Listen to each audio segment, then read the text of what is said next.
Autoline Daily is brought to you by Bridgestone, passion for excellence.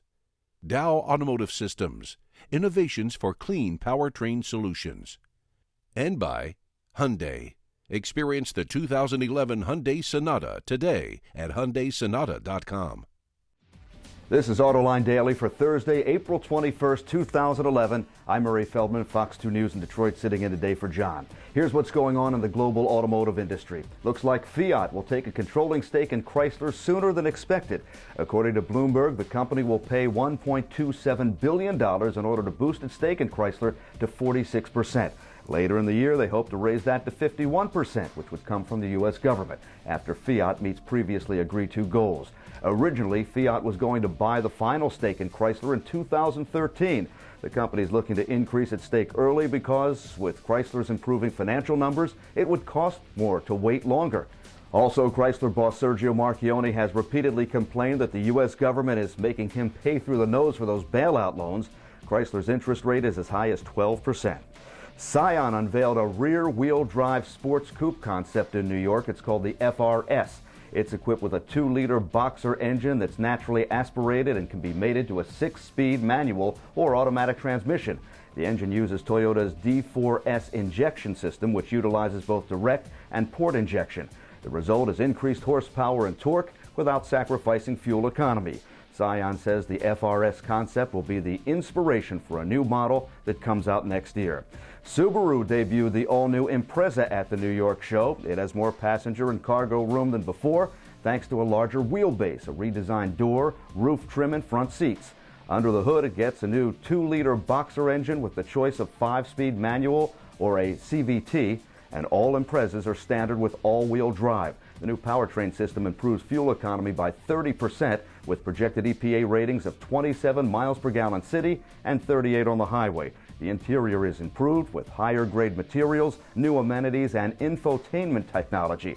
The 2012 Impreza goes on sale this fall. Lexus unveiled a very different-looking concept car at the New York Auto Show this week. They're calling it the LFGH. Yes, it's a hybrid, but that's not what makes it significant. We caught up with Mark Templin, who's in charge of the Lexus brand, to talk about what makes this car important. I'm not ready to reveal our future product strategy, but I will promise you, if you look at the front face of that car, that is the future face of Lexus.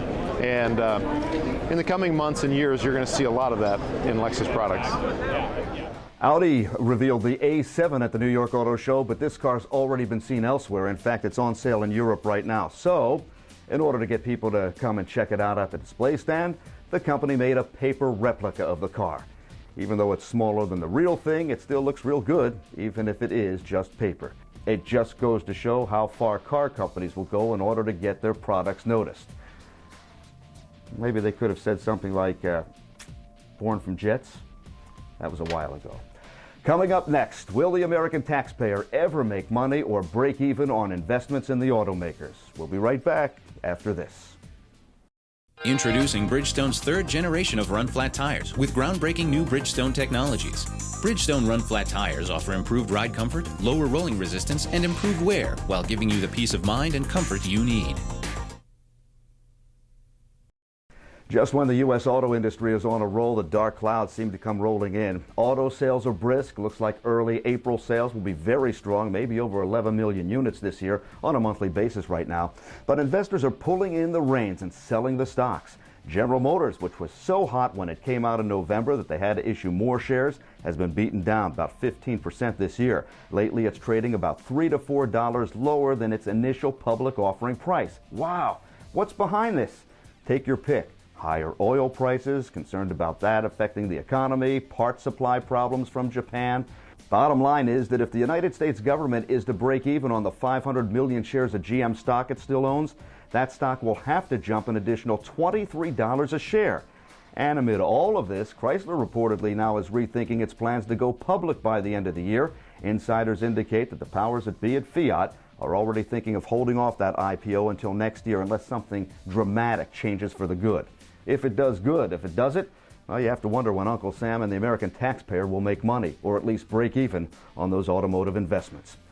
Don't forget to tune in tonight for Autoline After Hours. Join John McElroy and the auto extremist Peter DiLorenzo for the best insider discussions on what's going on behind the scenes in the automotive industry. And tonight, Barb Smartich, who heads up global vehicle programs for Ford, will be with John and Peter.